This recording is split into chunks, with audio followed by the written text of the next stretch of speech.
And today we're counting down our picks for the award shows that have been played off by time. Lucy, at this point, I can't imagine things getting any better. Well, guess what, David? They do. We have got Taylor Swift and a performance from One Republic. Number 10, Stinker's Bad Movie Awards. Reach for the gun. Sir, I might get shot. Sure you might. And I might suddenly grow a third arm. But sir, I swear it shot the Wrangler. The report filed today still has my name on it. And you are out of your skull bone if you think that I'm going to write on the report, shot by man-animal as the cause of death unless I see it. However, what you might not know is that the Razzies were not the first quote-unquote award show to do so. They were preceded by the Stinker's Bad Movie Awards, which had their humble beginnings as a group of friends who got together to roast the worst in film. That was a giant cat. But that's impossible, isn't it? It's entirely impossible. You know, I like this hiding place a lot better. They'll never find us here. Scream and run. And away they go. Although they started as a public ballot, the Stinkers were transformed into a more exclusive critics-only affair in 2004. Just a few years later, in 2007, the Stinkers shut its doors after awarding Blood Rain its final Worst Picture designation. You're strong, Rain, but not skilled enough. Give me the heart and I shall spare your life. I would choose death over seeing you as my ruler. You're interfering with fate. With the talismans joined, vampires shall rule the earth. As if your interests are noble. Number 9, Game Show Awards. Howie, my son, what answers are you looking for? Oh my God! You may call me Bob. Of course, Bob. Who else could answer the questions and tell me how to host the Game Show Awards? You've come to the right place. You know what? Can we do this? Yes. Okay. As if there are germs up here, Howie. Sometimes you kind of hate to see an award show go, even if it's pretty obvious as to why it never really would have worked in the first place. Case in point, the 2009 Game Show Awards, its only ever iteration. Hosted by Howie Mandel, who else? You have to give the Game Show Awards points for originality. Plus, tonight we're giving away nearly $100,000 in cash and prizes, including exotic trips, a giant flat-screen television, and a new car! Hello, everybody. I'm your announcer, Rich Fields. Now it's time for our host, Howie Mandel! The show itself was a game show, with audience members in the crowd and at home participating for cash prizes. Featuring categories like Favorite Game Show Sound Effect and Most Outrageous Game Show Contestant, the ceremony featured tributes to legends of the genre like Bob Barker and Monty Hall. I know that all of you have been watching television or you've turned on your radio and you hear a host say, after this commercial, we have a true legend. And then some guy walks out and you think, he's no legend. Well, I am now a legend. Number 8, the TV Land Awards. Exciting stars, awards, tributes, and performances. Exclusive backstage footage. You are about to have an intimate look at these and other well-known stars and their alluring world called Hollywood. A glittering lineup of stars in the glamour in which they live. A magical kingdom whose personalities are the royalty of entertainment. The fascinating world of Hollywood and its people. Here's an award show specifically engineered to give you the old warm and fuzzies. That is, the TV Land Awards, somewhat predictably, did not laud shows that were contemporarily airing, like the Emmys would. Rather, in line with the network's programming mandate, this award show only recognized the beloved shows of yesteryear. I'm keeping the TV dinner. Well, you have to split that with me. First of all, we want to say what an honor it is to have been nominated in such great company with Taxi, The Honeymooners, and Roseanne. Yes, it's embarrassing because Jackie Gleason was great, Roseanne's great, and so is Judd Hirsch. The awards were both highly reverential and a little tongue-in-cheek. For example, the ceremony's first edition in 2003, as hosted by the late great John Ritter, offered up categories like Superest Superhero, given to Lee Majors as the $6 Million Man. This was in addition to tribute awards, like the Groundbreaking Role Award, which went to Diane Carroll for her role in Julia, one of the first TV shows to feature black leads. It was a very long time ago that I received a phone call from a very nice gentleman at NBC, whose name is Dave Tebbett. Dave Tebbett. He said to me, you know, I don't think you understand what's going on around you, and there's something that is going to be very important. It's called television. And I think you better be a part of it. Number 7, the TV Guide Awards. It's the first annual TV Guide Awards. With appearances by Tim Allen, Laura Flynn Boyle, Drew Carey, Lisa Nicole Carson, Roma Downey, David Duchovny, Jenna Elfman, David James Elliott, Dennis Franz, Kelsey Grammer. The deeper into this list we get, you can bet that the award shows we're covering will get more and more obscure. Do you remember the TV Guide magazine? No? Maybe ask your parents, or even your grandparents. For the uninitiated, the TV Guide was, and is, pretty self-explanatory, containing the schedules for your favorite TV shows, as well as celeb news, crossword puzzles, horoscopes, and more. How about those Broncos, huh? How about those Broncos? I'm here to present the award for favorite sportscaster. Your top 4 finalists are...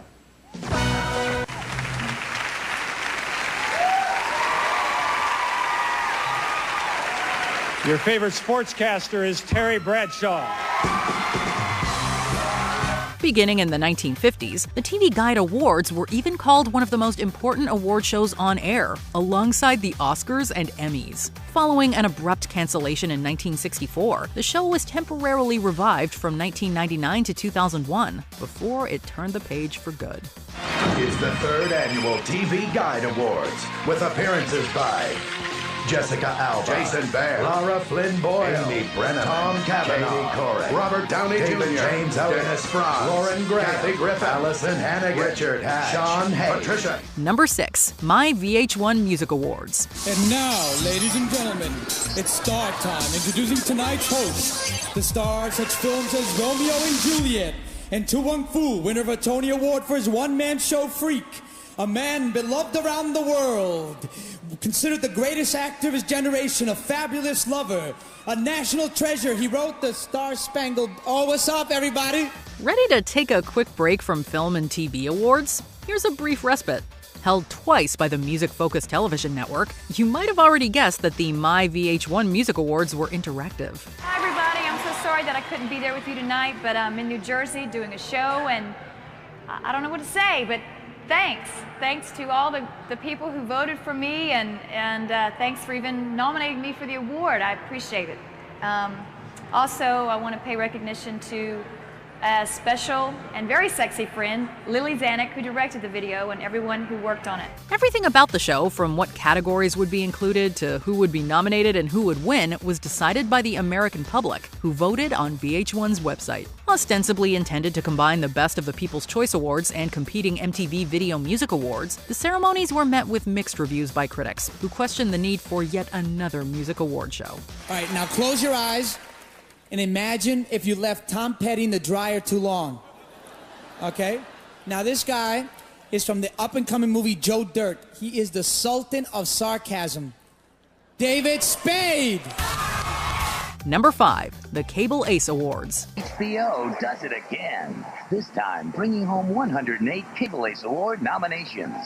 Triple the nominations of any other network. For Best Comedy Series, Best Dramatic Series, Best Sports Series, Best Movie or Miniseries, Best Children's Program, Best Documentaries, and Best Music Specials. Maybe you can guess from the name exactly what kind of television shows were on offer at the Cable Ace Awards. Give up? This particular ceremony, organized by the National Cable Television Association from 1978 to 1997, honored the best in cable television programming. Tonight, we are here to present the award for Best Talk Show Series. Hey!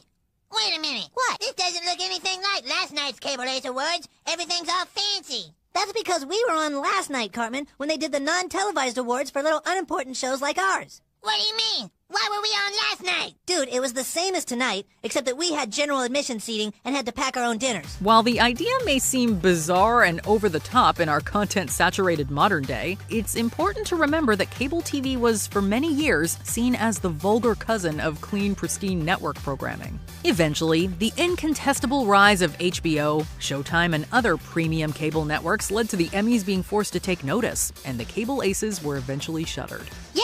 And instead of an actual award, people received a $5 gift certificate at Roscoe's Chicken and Waffles. That sucks! Who's in charge here? Anyway, the nominees for Best Talk Show Series are... No! Everybody just hold on a minute. Will you shut your fat mouth for 5 seconds, Cartman, so we can do this? No way. Shut up, Cartman. Number 4, the Spike Video Game Awards. And always quit. Quit? I'm a gamer. Gamers never quit. We may press pause, take a little pee break, but we never quit. No matter how many days of work we have to miss. I can do this. Admittedly, this one ultimately depends on how you look at it. Running from 2003 to 2014, show producer Jeff Keighley discontinued his collaboration with the now defunct Spike Network and devised the Game Awards in its place. So if you want, the Game Awards can be seen as an unofficial continuation of the Spike edition. Whatever the case may be, gamers have mixed feelings about the Spike show. I consider myself a pretty smart guy. Well, smart for an actor. Actually genius, Mensa. Anyway, I don't want to brag. But when I played Portal 2, I thought I was going to have an aneurysm. I had to go back to college to get a degree in physics just to figure some of that stuff out. And even though it took me hours to get past some of those challenges, it's still one of my favorite games, honestly, of all time. The soundtrack is awesome, the characters are hysterical, and it was insanely fun to play. While they recognized video games as a legitimate art form, the actual award show was derided by fans as untrue to the spirit of what video games are all about. Instead, the show was criticized as focusing too heavily on celebrity cameos and lowbrow gags. Yeah, maybe the Game Awards were the way to go. If your idea of fun is team killing your entire squad as a deathmatch starts just for kicks, you're a douchebag. If you think, thank you, if you think glitching or cheating in order to win actually makes you a winner, you're a douchebag. Number 3, the American Comedy Awards. 1, 2, 3, that's close enough. Good evening, ladies and gentlemen. We're glad to be here tonight. This is a terrific category with 4 great nominees. I want to present the award. No, I'm supposed to present the award. Christopher, why don't we just let Frankie do it? Fine. Thank you. On the face of it, this award show seems like a pretty good idea. After all, the Oscars have been routinely chastised for their lack of recognition for comedy movies, focusing instead on overly serious dramas that could be classified as awards bait.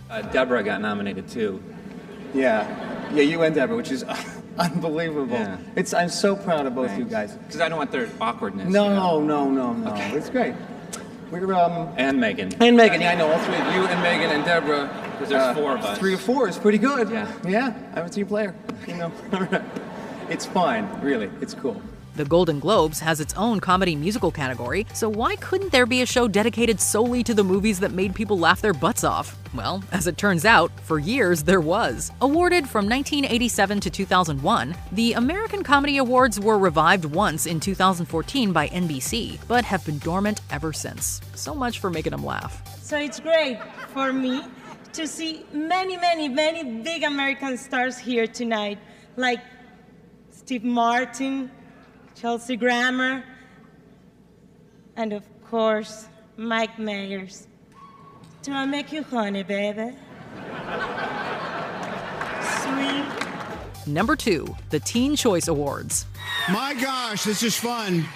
This is so nuts.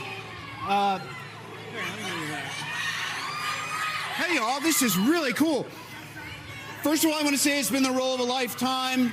And Tony would be so proud to see his legacy carried on. We'll keep it real with you. The Teen Choice Awards have never been formally canceled. However, with that being said, the show hasn't aired since 2019, and as of 2025, no news about its revival have come out. What's up, Teen Choice? This is Sky Brown, 11-year-old skateboarding phenom and Teen Choice nominee this year for Choice Female Athlete. She is one of the world's youngest pro skaters, and she just broke an X Games record as the first female to do a 540. That's incredible.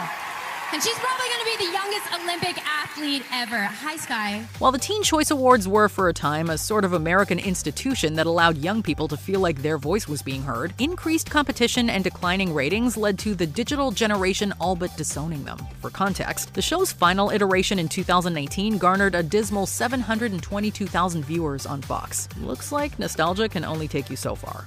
Thank you, my fellow millennials. Thank you. Thank you for everyone who voted for Crazy Rich Asians. I'm accepting this on behalf of Aquafina, Michelle Yeoh, Constance Wu, Henry Golding, Gemma Chan, everybody, Jimmy, Nico, Ronnie, everybody in our WhatsApp Crazy Rich Asian chat. Before we continue, be sure to subscribe to our channel and ring the bell to get notified about our latest videos. You have the option to be notified for occasional videos or all of them. If you're on your phone, make sure you go into your settings and switch on notifications.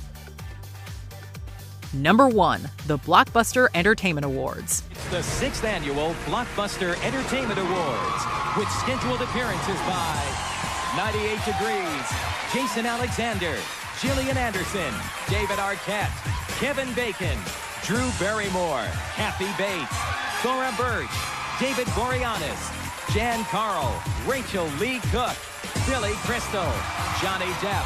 Ah, Blockbuster. The ultimate name in movie nostalgia. The Blockbuster Entertainment Awards were short-lived, running from 1995 to 2001 before being canceled altogether.